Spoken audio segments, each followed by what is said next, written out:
The Steam Machine isn't just what we want, it's what the game industry needs right now. With all these corporate companies outpricing the consumer, it's no surprise that some people are moving towards emulation and piracy. At this point, we've just had enough of these corporate practices, and I think balance needs to be restored to the universe. And the so-called GameCube just might be the answer. This thing's gonna challenge the console monopoly by bringing consumers closer to the game developers, and that's a big deal. For the longest time, people have been supporting small devs through Kickstarters and other platforms, but having Steam's early access and other event features shared with the masses will be an added bonus to supporting small developers. What I really liked about the Steam Machine is that it has some of the hardware flexibility of a PC and the efficiency of the consoles from the OS perspective. For some reason, a lot of console gamers hate investigating why some games and applications aren't working, but not me, boys. When something breaks, fixing it somehow gives my boring life extra meaning, and in the same manner, I think Valve humbled themselves and learned from their older model. When it came out, the timing just wasn't right because not many people played on Steam, and the OS years ago didn't support many games. Why would the average consumer want to buy it when they could just get a PlayStation or a PC? Valve sailed the open seas with no fish in sight. But between you and me, things have changed now, right?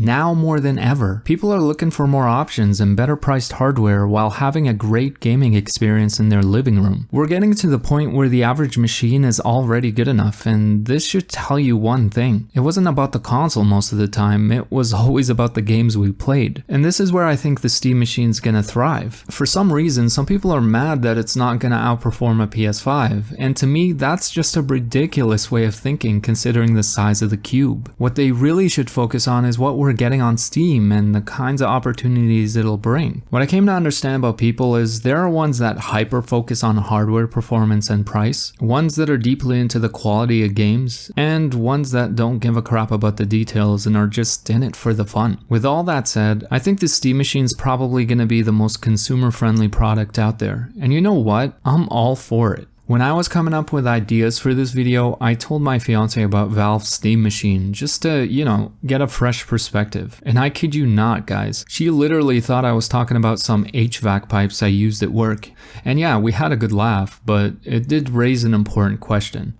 She's a console gamer, and if she's never heard of Valve, who the hell's the Steam Machine marketed for? One of the things I realized is it's probably for people who already have Steam on their PC and just want a mid-level console to play their games in the living room. This means their save files will transfer through the cloud, they don't have to deal with the power-hungry Windows and its bugginess, and they could finally get rid of their long HDMI that connects their PC to the TV. When I get it, I know that playing Terraria online with my friends is probably going to be awesome. But also, for couch multiplayer, we can also use controllers we already have because Steam's compatible with most controllers like Xbox and PlayStation. But I am a little skeptical about those new controllers replacing the keyboard and mouse experience, but that's something we'll have to see later. The other idea I had is it's probably gonna be for curious people who found out about Linux and want an entry-level machine that's customizable. You guys remember how when PewDiePie made a video about how he's switching to Linux because of privacy and how he's fed up with Windows? That video alone got millions of views, and I can't imagine how many opportunities this opened up because right after that, more Linux and custom PC builds content exploded on YouTube. I have a feeling that the Steam Machine's gonna be a thing that connects the average consumer to the large plethora of indie games. In a deeper sense, it's kinda gonna be like a litmus test to see how far consumers will remain paying for overpriced titles. With the Steam Machine acting like a console, it's extremely beneficial for developers as well. And because they don't have to worry about the instability of Windows and worrying about different types of hardware configurations. Optimization for new games are gonna be a lot easier to deal with and with less restrictions and certifications. I think the bigger picture is if the machine sales turn out really good, this will indirectly push for more indie games, and that's something to be excited about. Imagine just more of them coming out like Hollow Knight, Hades, or Celeste. I think in the next decade, solo and group indie developers are gonna make games that match the current quality of mid to AAA, and that's the moment when we'll see big corporations second guessing on pricing their products. In the past 5 years, I'm sure you've noticed they've been laying off thousands of employees, and you know what, guys? I hope it comes to a point where the indie space becomes so big that people have more chances to work outside of corporate life. I kinda talked about this more in my previous video. You can check it out up here. I've been recently keeping an eye on a game called Ethra. It's made by this company called Stonelab Studio, who has only like 2 developers. I don't know about you, but the game looks fantastic, and I'm not sponsored by them. I just think that the quality speaks for itself and they deserve a shout out. If you're interested, I'll leave a link to their channel in the description. Guys, I really have no idea where AI is going in the tech space, but there has to be some sort of balance when it comes to using it, because I can already see it being useful in coding and programming, but it seems like the art and graphic spaces are starting to take a hit. On a good note though, Steam's possibly the only platform that pushes developers who use AI to disclose it. This kind of thing adds transparency and lets the consumer know what they're supporting, and to me that's proper. I'll be honest, I only have a Steam on my PC, and for the longest time I've wanted to buy a Steam Deck, but then I realized it really wouldn't be something I would play with my current lifestyle. I don't travel a lot, and I don't like the idea of having a portable device at home when I have my PC and PS5. However, I could see the benefits of people having it alongside the Steam machine. They don't ever have to worry about missing out on community events or certain things that come out. Their save files will always be in the cloud, so accessibility is gonna be on another level. And you know what, guys? This will be one of those things that will challenge even piracy, and I think convenience will always beat it. People don't pirate because they want to. They do it because the legal option feels annoying and unaffordable. And I think you know that Nintendo is a great example of that, and they wonder why they're hated. Microsoft and Xbox has been recently making headlines about its Game Pass hikes and how it's becoming more of a service rather than a console. To me, this is the flaw of these online services. They'll always increase prices every year, and after that, more and more people start moving away. This is like the perfect time for Valve to move forward and show that playing online should be free when buying consoles. Grouping up games and renting them out to people to then having them pay extra for new games is such a scummy service. At the end of the day, when they shut down, nobody owns anything, and that's the real crime. It's kind of odd how coincidental this all is. Right when Microsoft is ruining Xbox, Valve just came in for the win. I'm actually glad that more and more people are starting to catch on, and I'm really hoping for the Steam machine to be the game changer. This could either be the Xbox killer or just another overpriced mid-console. At the end of the day, guys, it all depends on pricing, and that's something we haven't seen yet from Valve, but hopefully they can come out with it soon. I'm not an expert on market value of things, but if this console's $500 or less and could run all AAA games at 1440p just fine, I think it might be a game changer in the industry. I don't know why people have a fascination with 4K when 1440p looks the same to the human eye. Maybe I shouldn't even be talking and just leave it to the tech enthusiasts. Anyways, guys, that's all I got for today. If you enjoyed the video, make sure to like and subscribe for more. See ya!